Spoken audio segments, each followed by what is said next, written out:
2 Raja-Raja 6. Kapak timbul mengapung. Pada suatu hari berkatalah rombongan Nabi kepada Elisa, "Cobalah lihat, tempat tinggal kami di dekatmu ini adalah terlalu sesak bagi kami. Baiklah kami pergi ke sungai Yordan dan masing-masing mengambil 1 balok dari sana, supaya kami membuat tempat tinggal untuk kami." Jawab Elisa, "Pergilah." Lalu berkatalah seorang, "Silakan, ikutlah dengan hamba-hambamu ini." Jawabnya, "Baik, aku akan ikut." Maka ikutlah ia dengan mereka. Setelah mereka sampai di sungai Yordan, mereka pun menebang pohon-pohon. Dan terjadilah ketika seorang sedang menumbangkan sebatang pohon, jatuhlah mata kapaknya ke dalam air. Lalu berteriak-teriaklah ia, "Wahai tuanku, itu barang pinjaman." Tetapi berkatalah abdi Allah, "Kemana jatuhnya?" Lalu orang itu menunjukkan tempat itu kepadanya. Kemudian Elisa memotong sepotong kayu, lalu dilemparkannya ke sana, maka timbullah mata kapak itu dibuatnya. Lalu katanya, "Ambillah." Orang itu mengulurkan tangannya dan mengambilnya. Tindakan Elisa dalam peperangan melawan Aram. Raja negeri Aram sedang berperang melawan Israel. Ia berunding dengan pegawai-pegawainya, lalu katanya, "Ke tempat ini dan itu haruslah kamu turun menghadang." Tetapi abdi Allah menyuruh orang kepada Raja Israel mengatakan, "Awas, jangan lewat dari tempat itu, sebab orang Aram sudah turun menghadang ke sana." Sebab itu Raja Israel menyuruh orang-orang ke tempat yang disebutkan abdi Allah kepadanya. Demikianlah Elisa memperingatkan kepadanya supaya berawas-awas di sana.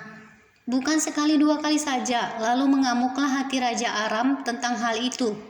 Maka dipanggilnyalah pegawai-pegawainya, katanya kepada mereka, "Tidakkah dapat kamu memberitahukan kepadaku siapa dari kita memihak kepada Raja Israel?" Tetapi berkatalah salah seorang pegawainya, "Tidak tuanku Raja, melainkan Elisa, nabi yang di Israel. Dialah yang memberitahukan kepada Raja Israel tentang perkataan yang diucapkan oleh tuanku di kamar tidurmu."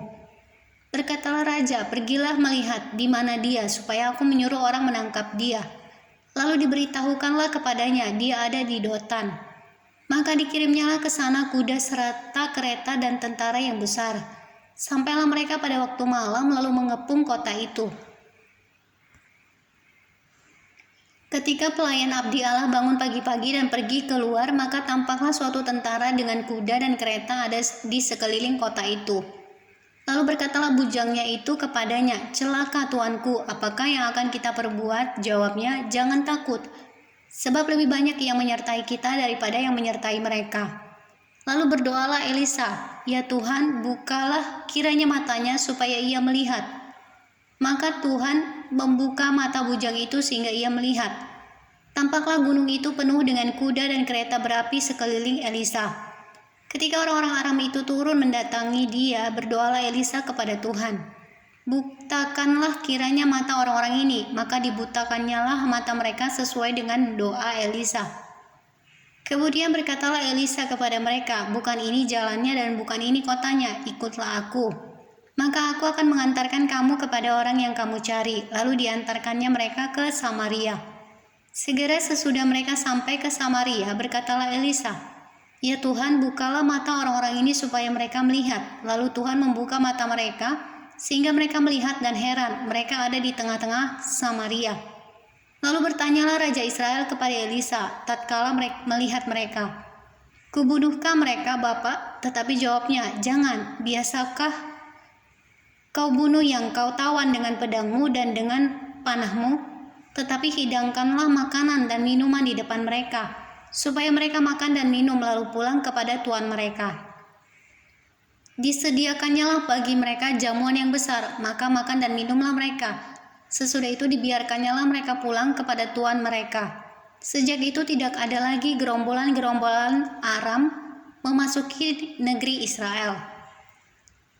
Tindakan Elisa pada waktu Samaria dikepung. Sesudah itu Ben-Hadad Raja Aram menghimpunkan seluruh tentaranya, lalu maju mengepung Samaria. Maka terjadilah kelaparan hebat di Samaria selama mereka mengepungnya, sehingga sebuah kepala keledai berharga 80 shikal perak dan 1/4 kaptahi merpati berharga 5 shikal perak.